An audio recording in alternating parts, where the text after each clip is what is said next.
Di rumah itu banyak sekali orang yang ternyata orang-orang itu punya keluhan yang sama seperti Alex. Jadi rata-rata mereka yang ke situ itu pengen berobat untuk menyembuhkan rasa sakit yang ada di kelaminnya.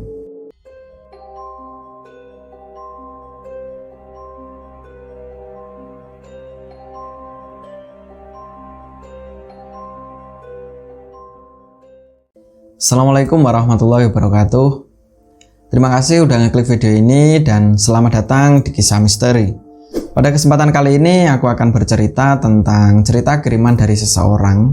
Namanya Doni, dia berasal dari Bandung. Dan Doni ini menceritakan tentang kisah pesugihan yang pernah dialami sama omnya sendiri, yaitu Om Alex.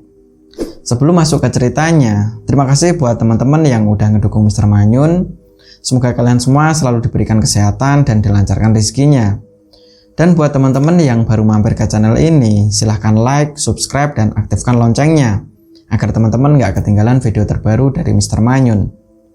Ingat, jangan ada misteri di antara kita. Inilah Kisah Misteri.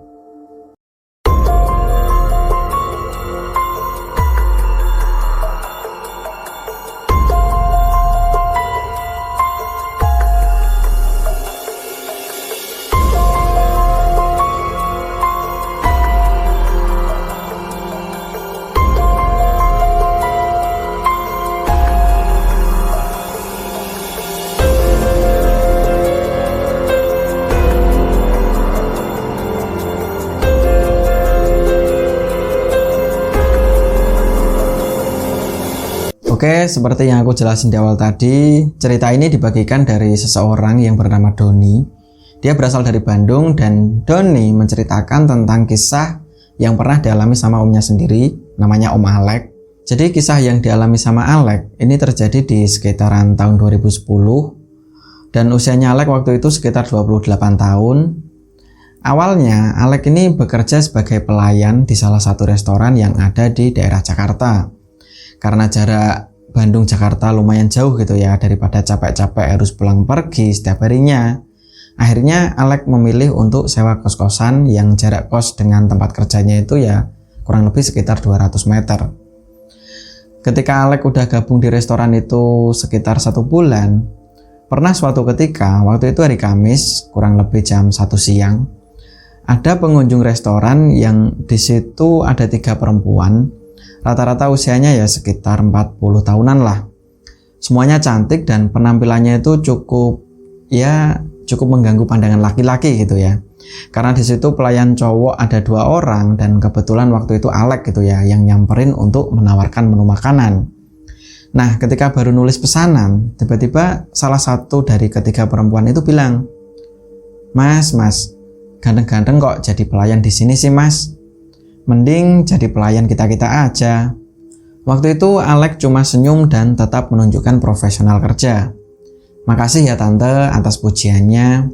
Jadi perlu diketahui, Alex ini emang punya wajah ganteng dan postur tubuhnya itu juga cukup ideal. Nah, setelah semua pesanan udah dihidangkan dan sekitar beberapa menit, Alex ini dipanggil, "Mas, udah mas." Nah, seketika itu Alex langsung nyamperin dan ketika bill udah dikasihkan, tiba-tiba salah satu dari customer itu bilang, "Maaf mas, kalau boleh tahu namanya siapa ya mas?" "Alex tante." "Saya Maya, boleh nggak aku minta nomor teleponnya mas Alex?" "Oh boleh tante." Nah, setelah itu Alex nulis nomor teleponnya di sobekan kertas kecil gitu ya dan dikasihkan ke tante Maya. Waktu itu Alex nggak punya pikiran aneh-aneh gitu ya tentang ketiga wanita itu. Dan kurang lebih 2 hari setelah itu, sekitar jam 10 malam, tiba-tiba Tante Maya ini telepon dan menawarkan pekerjaan ke Alex. "Selamat malam Mas Alex. Ini aku Tante Maya yang waktu itu ketemu di restoran." "Oh iya Tante, ada apa ya?" "Ini Tante mau nawarin pekerjaan buat kamu. Ya hitung-hitung buat kerja sampingan gitulah." Emang pekerjaan apa ya tante? Nah, percakapan via telepon itu membuat Alex ini sedikit bingung dan penasaran. Jadi Tante Maya ini menawarkan pekerjaan yang di situ Alex disuruh untuk melayani tante-tante dan gajinya sangat besar, 10-15 juta semalam. Selain pekerjaannya yang sangat menggiurkan, akan tetapi Alex belum pernah gitu ya untuk melakukan hal itu sebelumnya. Setelah dipikir-pikir, Alex pun setuju dengan tawaran itu. Dalam pikiran Alex, lumayanlah bisa buat tambah uang jajan. Dan setelah tawaran itu disetujui, mereka akhirnya mengatur jadwal untuk ketemuan. Malam pun berlalu dan sekitar jam 8 pagi, Alex udah berada di restoran untuk bekerja. Kurang lebih jam 2 siang, tiba-tiba Alex ini pura-pura sakit dan minta izin untuk pulang. Karena dikhawatirkan sakitnya lebih parah, akhirnya atasan di tempat kerjanya itu bisa memaklumi dan mengizinkan Alex untuk pulang. Sesampainya di kosan, Alex pun langsung mandi. Setelah itu, waktu Alex ini duduk-duduk gitu ya. Dan sekitar jam 3 sore, Tante Maya telepon. "Mas Alex udah siap?" "Udah Tante." "Ya udah, Mas Alex langsung keluar aja. Aku udah di depan kos nih. Langsung masuk ke mobil aja ya Mas." "Oh iya Tante." Nah, nggak lama setelah itu, Alex keluar dan langsung masuk ke mobil. Nah, pas baru masuk mobil, tiba-tiba Alex ini disapa oleh 2 cewek yang duduknya itu di belakang. Jadi sambil dilihat gitu, kok ada 2 cewek lagi gitu kan, selain Tante Maya gitu. Nah, Alex ini ingat betul kalau 2 cewek itu temennya Tante Maya yang waktu itu makan di restoran beberapa hari yang lalu. Awalnya Alex ini ngerasa canggung gitu ya, karena baru kali ini dikelilingi wanita-wanita cantik. Tapi lama-kelamaan mereka pun asik ngobrol, dan satu hal yang nggak bisa disembunyikan dari Alex, karena mungkin pakaian yang mereka pakai agak sedikit terbuka gitu ya. Jadi Alex ini sesekali ngelihat ke arah bagian-bagian tertentu dari ketiga wanita itu. Perjalanan itu membutuhkan waktu kurang lebih 3 jam dan sekitar jam 6 sore sampailah mereka di salah satu villa yang sangat mewah. Waktu itu Alex ngelihat udah ada 3 mobil yang parkir di halaman villa itu. Nah, ketika Alex ini masuk villa, ternyata di situ ada 6 tante-tante dan 2 cowok. Jadi ketika Alex udah gabung di situ, berarti ada 9 wanita dan 3 cowok. Waktu itu Alex berusaha untuk bersikap santai, dan ketika Tante Maya ngenalin Alex gitu ya ke teman-temannya, perasaan Alex agak sedikit lega karena ternyata bukan dia aja satu-satunya cowok gitu. Dan diketahui 2 cowok itu adalah Reza dan Andi. Reza udah lama gabung di komunitas itu, sedangkan Andi baru 2 bulan. Jadi komunitas itu selalu mengadakan party gitu ya, yang dilakukan setiap sebulan sekali. Kurang lebih jam 7 malam sebelum acara party itu dimulai, tante-tante yang ada di situ sibuk mempersiapkan makanan dan minuman. Kemudian setelah itu Tante Maya mimpin acara itu dan membacakan aturan-aturan party yang semua orang harus mematuhi aturan tersebut. Dan gak lama setelah itu, baik cowok maupun cewek, semuanya harus mengenakan pakaian yang agak terbuka. Setelah itu mereka semua kumpul di ruangan utama. Jadi perlu diketahui sebelumnya, villa itu terdapat 3 kamar yang udah ada kamar mandi di dalamnya, ruang utama, dapur, kemudian ruang tamu. Nah, kurang lebih jam setengah 8 malam, mereka mulai acara party itu. Dan mereka juga membuat game-game kecil sambil minum alkohol. Suasana malam itu sangat ramai dan penuh dengan kebahagiaan. Kurang lebih sekitar jam 9 malam, tiba-tiba Tante Maya ini ngajak Alex untuk masuk ke kamar. Kemudian Tante Maya ini bilang ke teman-temannya, "Mas Alex sama aku dulu ya teman-teman. Kan aku yang dapat barang baru. Jadi aku dulu dong yang nyobain." Nah, kurang lebih 1 jam mereka melakukan itu. Dan ketika Alex kembali ke ruang utama gitu ya, kurang lebih sekitar 10 menit, udah ada tante-tante lain yang narik tangan Alex gitu ya untuk masuk ke kamar lagi. Begitu juga dengan Reza dan Andi, mereka terus bergantian. Nah, sampai sekitar jam 2 dini hari, selain pusing karena alkohol, Alex juga udah ngerasa capek dan tertidur di ruang utama. Singkat cerita, sekitar jam 6 pagi, tiba-tiba Alex ini terbangun dan melihat orang-orang yang ada di villa itu semuanya masih tertidur. Kemudian Alek ini membangunkan Reza, karena memang Reza yang cowok gitu kan. Alek bilang, Mas Reza, ada apa Lek? Habis gini terus kita ngapain ya Mas? Kapan kita pulang? Dah tidur aja dulu. Semua orang baru aja tidur. Paling jam 10-an mereka udah bangun. Oh gitu ya Mas. Maaf ya Mas. Pagi itu Alek udah gak bisa tidur lagi. Sedangkan yang lain baru aja tidur. Sekitar jam 10 pagi Alek melihat Tante Maya udah bangun. Dan Tante Maya juga membangunkan kedua temannya itu. Kemudian mereka mandi dan bersiap-siap untuk pulang. Sedangkan teman-teman yang lain masih dibiarkan tidur. Nah, di tengah perjalanan pulang, Alek ini diketawain sama Tante Maya dan teman-temannya. Jadi, menurut tante-tante yang lain, kamu itu mantap, tapi nggak bisa sampai pagi. Dan Tante Maya juga menyarankan untuk minum jamu dulu, supaya kuat dan sampai pagi. Waktu itu Alek sangat malu dan minta maaf ke Tante Maya. Kemudian sesampainya di kos, Alek dikasih uang 15 juta. Pikir Alek waktu itu, gila, kerja semalam bisa dapat segini banyaknya. Singkat cerita, lama-kelamaan Alek nyaman dengan pekerjaan itu. Bahkan Alek juga selalu dapat tips ketika ada tante-tante yang pengen ketemu sama Alek. Dan itu di luar dari acara party yang dilakukan sebulan sekali itu. Karena Alek ngerasa udah bisa cari uang dengan cara mudah gitu ya. Akhirnya Alek memutuskan untuk resign dari restoran itu. Dan sekitar 4 bulan, Alek udah bisa beli rumah di salah satu rumah yang ada di daerah Jakarta. Setelah Alek gabung di komunitas tante-tante itu sekitar 1 tahun, gak tahu kenapa Alek ini ngerasa ada yang aneh dengan alat kelaminnya. Jadi sering sekali keluar cairan putih seperti nanah, dan ketika buang air kecil rasanya itu sakit banget. Awalnya Alek mikir kalau penyakit yang diakibatkan gonta-ganti pasangan. Tapi setelah diperiksakan ke dokter, medis itu nggak mendeteksi kalau itu adalah penyakit kelamin. Mungkin ini dokternya yang salah gitu kan. Tapi setelah konsultasi di beberapa dokter, emang Alek ini nggak terkena penyakit kelamin. Dan anehnya, sebelum ke dokter, cairan yang sering keluar itu tiba-tiba nggak keluar lagi. Dan ketika pulang dari dokter gitu ya, malam harinya cairan itu keluar lagi dan rasanya itu sakit banget. Nah, setelah sakit itu diderita kurang lebih sekitar 2 bulan, dan selama itu Alek udah nggak lagi ikut party gitu ya, dan memutuskan untuk keluar dari komunitas itu. Pernah suatu ketika, waktu itu hari Kamis, sekitar jam 2 dini hari, jadi waktu Alek ini tidur, dia mimpi, dan di mimpi itu Alek ketemu sama sosok wanita yang dia itu memakai baju kebaya. Wanita itu terlihat sangat cantik sekali dan bilang, sakitmu itu bisa sembuh, asalkan kamu mau cari obatnya.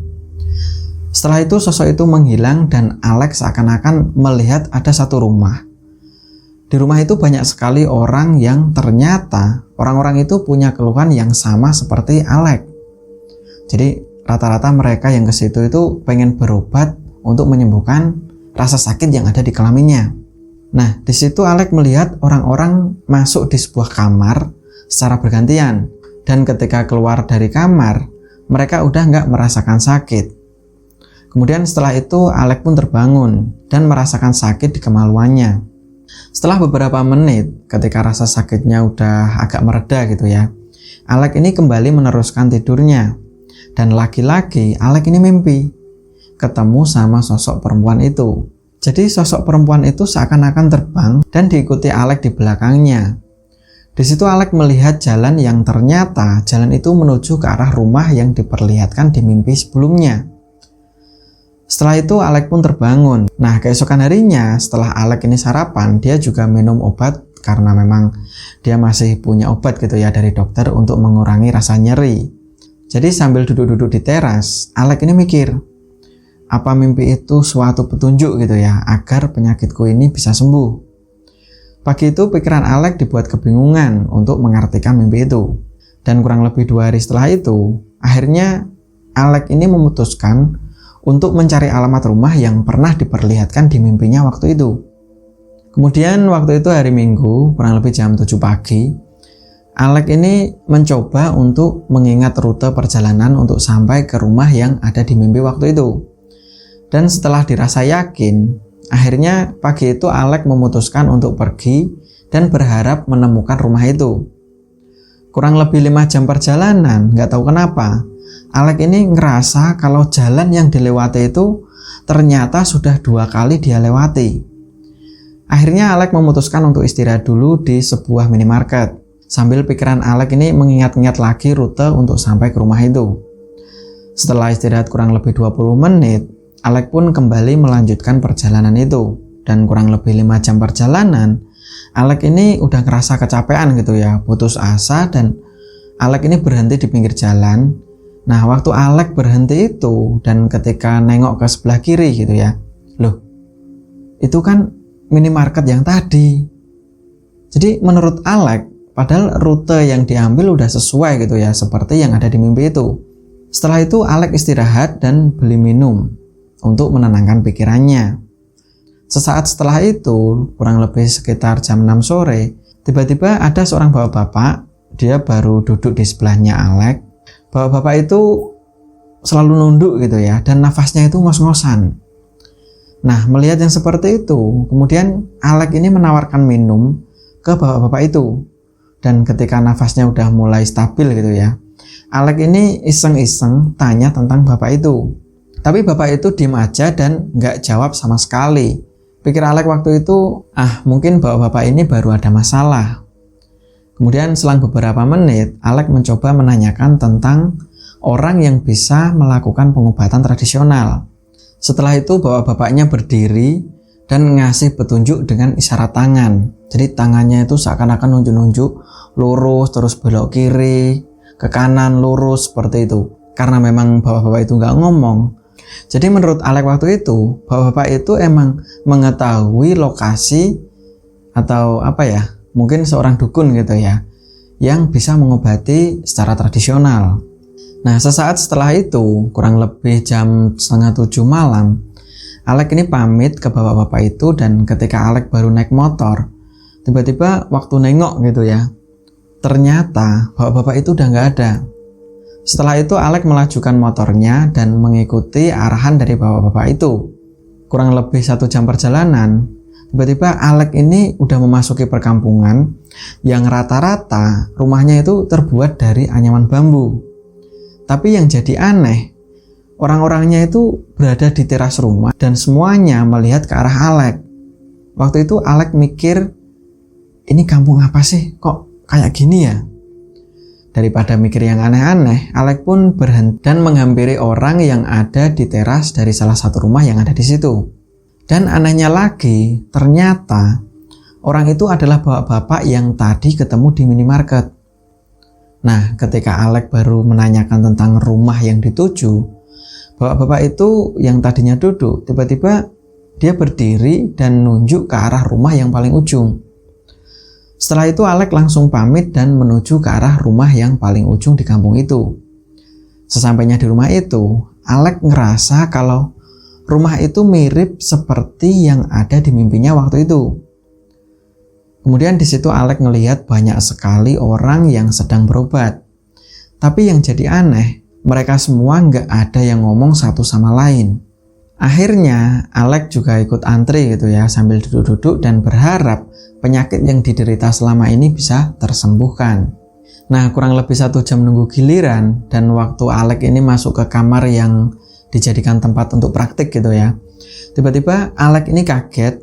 Ternyata di situ ada perempuan cantik. Dia memakai kebaya dan mirip sekali dengan sosok yang pernah muncul di mimpinya waktu itu. Kemudian perempuan itu bilang, "Silahkan duduk Mas Alek." "Oh iya Mbak." Nah, waktu Alek ini sambil duduk gitu ya, dia mikir, kok mbaknya tahu ya namaku gitu kan. Kemudian si dukun cantik itu bilang, "Panggil aku nenek aja Mas, aku udah umur 300 tahun. "Oh iya, maaf Nek." Nah, pikiran Alek dibuat bingung waktu itu, karena masa sih orang secantik itu usianya udah 300 tahun. Tapi ya mau gimana lagi, yang penting aku bisa sembuh. Setelah itu Alek disuruh tiduran dan memperlihatkan bagian yang sakit. Setelah diurut selama 5 menit, tiba-tiba dukun itu naik dan melakukan gerakan naik turun.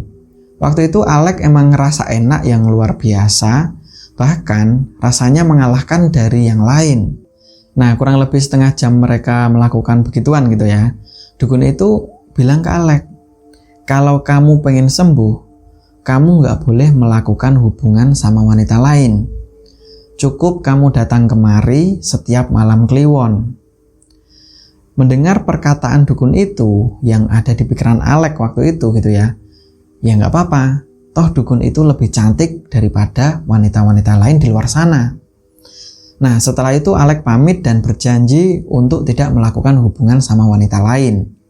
Rumah itu yang tadinya banyak orang, karena sebelumnya masih banyak orang yang ngantri gitu ya di belakangnya Alek. Tiba-tiba waktu Alek keluar dari kamar, nggak ada satupun orang yang ada di situ. Suasana sangat sepi, bahkan waktu Alek jalan pulang, nggak ada lagi rumah-rumah di kampung itu. Dan anehnya lagi, ketika Alek naik motor kurang lebih 10 menit, tiba-tiba Alek sudah berada di jalan yang itu adalah jalan masuk komplek rumahnya. Sesampainya di rumah, Alek masih bingung dengan apa yang barusan terjadi. Karena menurut Alek, ketika berangkat sampai berjam-jam, pulangnya kok cuma 10 menit gitu kan. Dan ketika Alek mau ngambil rokok gitu ya yang disimpan di jok, waktu itu ketika dibuka gitu ya jok motornya, tiba-tiba di situ ada uang yang jumlahnya ada kalau 40 juta. Malam itu Alek dibuat bingung sekaligus seneng. Gimana gak seneng coba? Udah enak, sakitnya sembuh, dia juga dapat uang. Hari-hari pun berlalu, sampai di malam kliwon berikutnya, Alek harus melakukan suatu ritual dengan dukun cantik itu. Waktu itu Alek berangkat dari rumah sekitar jam 4 sore. Menurut Alek, dia akan sampai di minimarket itu sekitar jam 6 sore. Tapi anehnya, rute yang sebelumnya pernah dilewati, gak tahu kenapa setelah 2 jam perjalanan, Alek belum sampai di minimarket itu. Alek yakin betul kalau dulu gak tersesat, mungkin perjalanan dari rumah ke minimarket itu cuma butuh 2 jam. Dan dari minimarket ke rumah dukun cantik itu cuma butuh 1 jam perjalanan. Jadi lokasi minimarket itu sebagai patokan untuk sampai ke rumah dukun cantik itu. Nah, pikiran yang tadinya seneng, tiba-tiba Alek ini merasa ketakutan karena udah janji sebelumnya gitu ya. Bisa nggak bisa malam itu Alek harus sampai di rumah dukun cantik itu. Waktu itu Alek terus mengingat-ingat rute yang pernah dilewati sebelumnya. Tapi Alek sendiri merasa kebingungan ketika udah lewat jalan yang dirasa udah benar gitu ya. Tapi kok minimarket itu udah nggak ada ya gitu. Nah, kurang lebih jam 9 malam, Alek memutuskan untuk berhenti di salah satu warung kopi yang ada di situ sambil menenangkan pikirannya. Alek ini juga menanyakan tentang keberadaan minimarket itu ke semua orang yang ada di warung kopi itu, dan anehnya nggak ada satupun orang yang tahu tentang ciri-ciri minimarket itu. Setelah itu Alek menceritakan tentang 5 hari yang lalu dia pernah istirahat di minimarket yang ada di seberang jalan itu. Kemudian ibu-ibu pemilik warung itu bilang, Mas, mana ada minimarket di situ? Yang ada itu tuh, rumah paling angker. Jadi ibu-ibu itu sambil nunjuk-nunjuk rumah yang ada di seberang jalan. Jadi rumah itu kosong udah lama. Dulu pemiliknya punya pesugihan dan semua keluarganya udah meninggal dunia. Nah, mendengar pernyataan dari pemilik warung itu, Alek ini makin bingung gitu ya. Tapi di sisi lain, Alek harus menepati janjinya itu. Nah, setelah habis 2 batang rokok gitu ya, sambil pikirannya udah agak tenang, Alek ini melanjutkan perjalanan yang dia sendiri belum tahu arahnya. Setelah kurang lebih 5 menit meninggalkan warung itu, tiba-tiba Alek memasuki perkampungan yang kampungnya itu sama persis dengan situasi 5 hari yang lalu. Rumah-rumahnya terbuat dari anyaman bambu dan orang-orangnya sedang duduk di teras. Nah, yang paling bikin merinding, semua orang yang ada di kampung itu seakan-akan ngeliatin Alek dan mereka semua itu senyum, tapi senyumnya itu kayak sinis gitu. Waktu itu Alek cuma mikir, "Dalah, nggak apa-apa. Yang penting aku udah sampai di sini." Dan gak lama setelah itu, Alek udah sampai di rumah dukun cantik itu. Nah, waktu itu Alek ngelihat suasana emang sangat sepi, beda sama 5 hari yang lalu gitu ya.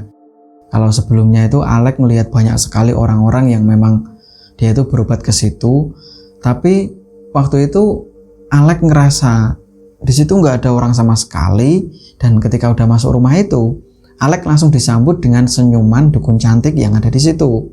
Nah, seketika Alek yang tadinya dipenuhi rasa takut, kali ini perasaan Alek seakan-akan luluh gitu ya ketika melihat senyum manis dukun itu. Kirain Mas Alek nggak datang. Apa sih yang nggak buat perempuan secantik kamu? Nah, setelah itu Alek menceritakan tentang uang 40 juta dan keanehan-keanehan selama perjalanan. Mendengar cerita dari Alek, dukun itu cuma senyum dan menarik tangan Alek untuk diajak masuk ke kamar. Malam itu mereka pun kembali melakukan ritual dengan cara berhubungan badan. Ritual itu dilakukan selama 1 jam, dan setelah itu dukun cantik itu bilang, Mas Alek, aku sayang banget sama kamu. Namaku Mirna, dan aku bukan sebangsamu, Mas. Uang 40 juta itu dari aku, dan keanehan-keanehan ketika di jalan itu juga karena aku, Mas. Ya udah, besok lagi kamu gak usah kesini. Biar aku aja yang datang ke rumah kamu setiap malam kliwon. Mas Alek tinggal sediakan kamar, bunga kandil, dan simpanlah batu ini. Setiap kita melakukan ritual, kamu akan mendapatkan uang. Tapi kamu harus janji, Mas, gak akan berhubungan sama wanita lain. Nah, mendengar pernyataan dari Marni, Alek pun setuju dan menerima batu itu. Setelah itu, Alek pamit pulang, dan sebelum jalan, Alek ini memastikan apa benar sih di jok motor ada uang seperti malam yang sebelumnya. Nah, ketika Alek buka jok motornya, betul, di situ ada uang yang jumlahnya ada kalau 50 juta. Kemudian Alek langsung melajukan motornya, dan sekitar 10 menit, tiba-tiba Alek ini udah sampai di jalan gang masuk rumahnya. Waktu itu Alek gak begitu heran gitu ya, karena hal seperti itu udah pernah dialami sebelumnya. Nah, singkat cerita, Alek ini udah gak perlu lagi kerja untuk memenuhi kebutuhan hidupnya. Karena setiap malam kliwon dia melakukan ritual dengan Marni, dan setelah itu uang datang dengan sendirinya. 3 bulan setelah itu, Reza dan Andi datang ke rumah Alek. Mereka berencana untuk ngajakin Alek untuk gabung lagi di komunitas tante-tante itu. Akan tetapi waktu itu Alek menolak gitu ya ajakan mereka dengan alasan udah taubat dan meninggalkan pergaulan yang seperti itu. Tapi dalam hati Alek, menurutnya tante-tante itu kalah cantik sama yang namanya Marni. Dan selain itu, Alek juga udah ada perjanjian gitu ya, kalau dia nggak boleh lagi berhubungan sama wanita lain. Waktu pun terus berlalu, hingga pernah suatu ketika, ada keponakan Alek, namanya Doni. Jadi, Doni ini baru masuk di perguruan tinggi yang ada di daerah Jakarta. Dan kebetulan rumah Alek ini dekat dengan kampus Doni. Dengan seperti itu, daripada bayar kos gitu ya, mending tinggal di rumahnya Om Alek. Waktu itu Alek nggak bisa menolak, walau bagaimana Doni ini adalah anak dari kakaknya sendiri. Ketika Doni tinggal di rumah Alek kurang lebih 5 bulan, lama-lama Doni ini ngerasa ada yang aneh. Jadi Doni selalu ngedenger ada suara perempuan yang berasal dari salah satu kamar yang ada di rumahnya Alek. Suara itu muncul di malam-malam tertentu. Karena emang nggak tahu apa-apa gitu ya, Doni menceritakan tentang suara itu ke Alek. Akan tetapi Alek cuma bilang, dah nggak apa-apa, yang penting kamu nggak usah masuk ke kamar itu. Dengan adanya tanggapan dari omnya yang biasa aja, malah bikin Doni ini semakin penasaran dengan sesuatu yang ada di kamar itu.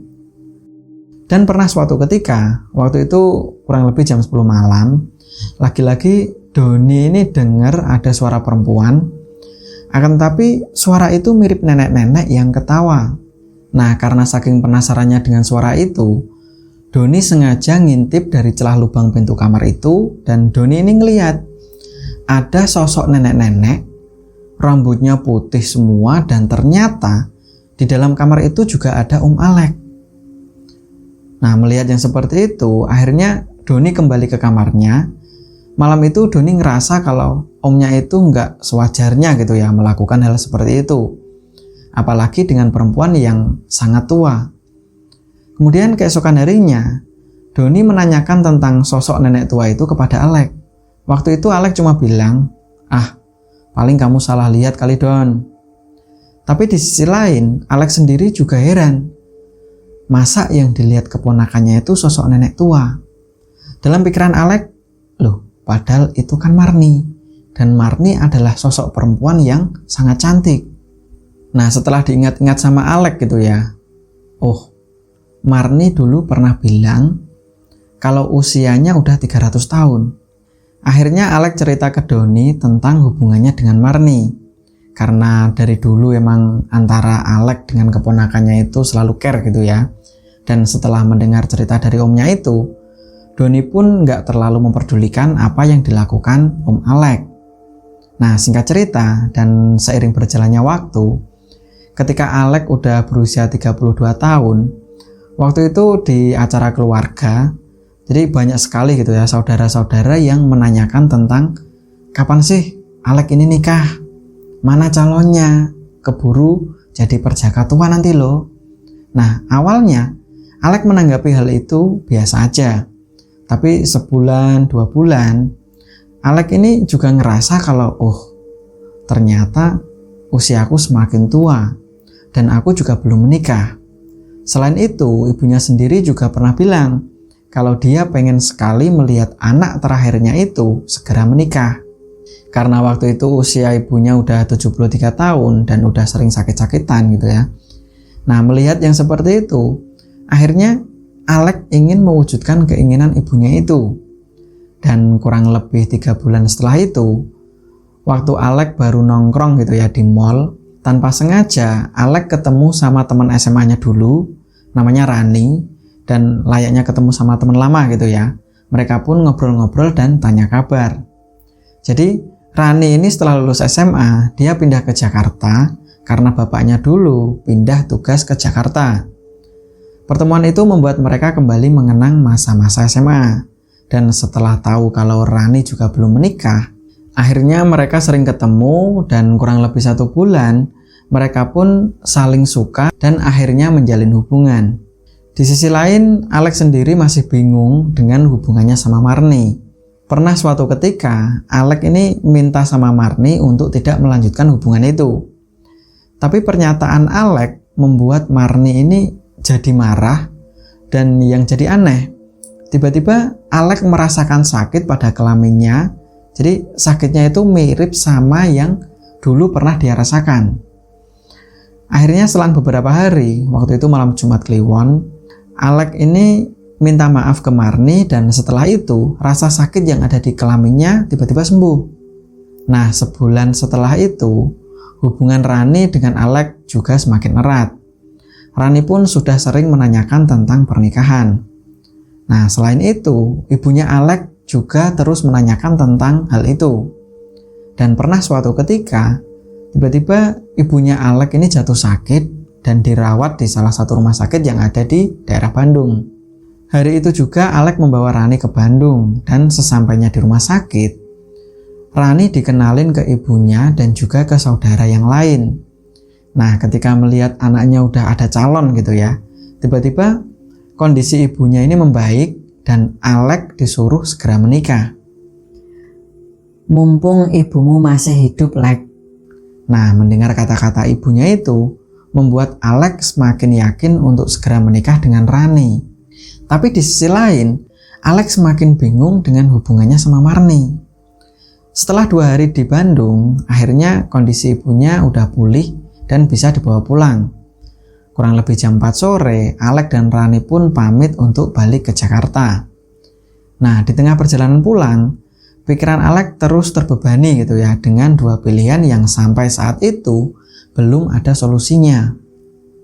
Nah, singkat cerita, 2 bulan setelah itu, Alek dan Rani menggelar pernikahan di Bandung.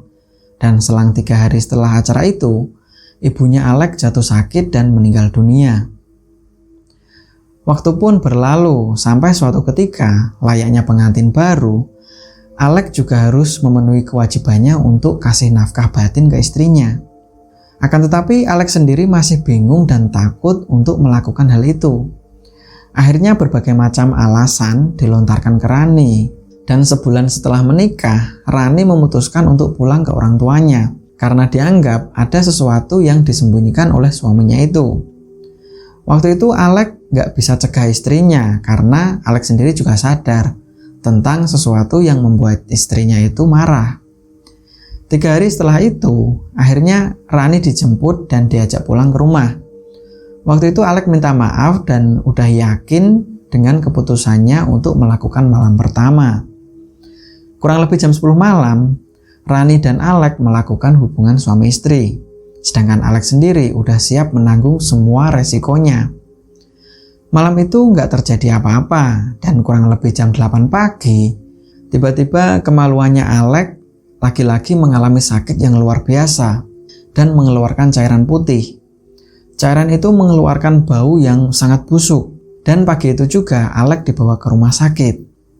Nah, sesampainya di rumah sakit, semua dokter yang ada di situ dibuat panik dengan kondisi Alex saat itu.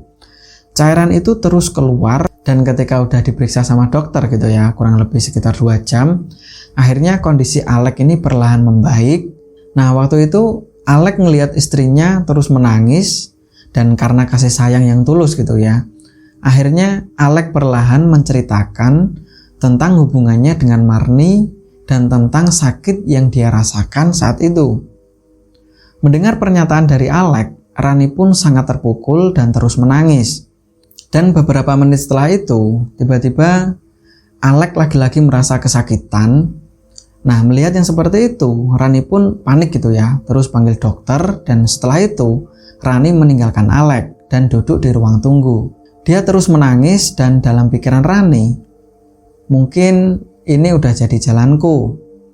Aku sangat mencintai suamiku. Terima kasih suamiku sudah jujur dan siap menanggung resiko demi melaksanakan kewajibannya. Nah, kurang lebih setengah jam suaminya diperiksa, Rani pun kembali melihat suaminya dan bilang, Mas, aku ikhlas jadi suamimu. Dan sampai kapanpun, aku tetap merawat dan menemani kamu. Singkat cerita, 5 bulan Alex dirawat di rumah sakit. Semua mobil, motor, rumah, dan semua aset milik Alex sudah habis terjual untuk biaya perawatan di rumah sakit. Setelah itu, Rani memutuskan untuk merawat suaminya itu dengan menyewa rumah. Dan selang 2 bulan setelah itu, Alex meninggal dunia. Oke, terima kasih udah nyimak cerita ini. Semoga kisah yang dialami sama Alex bisa menjadikan suatu pelajaran dan kita semua bisa mengambil hikmahnya. Sekali lagi terima kasih buat Doni yang udah nge-share cerita ini. Semoga kita semua selalu dalam lindungan Allah Subhanahu wa taala. Sampai jumpa di cerita selanjutnya. Assalamualaikum warahmatullahi wabarakatuh.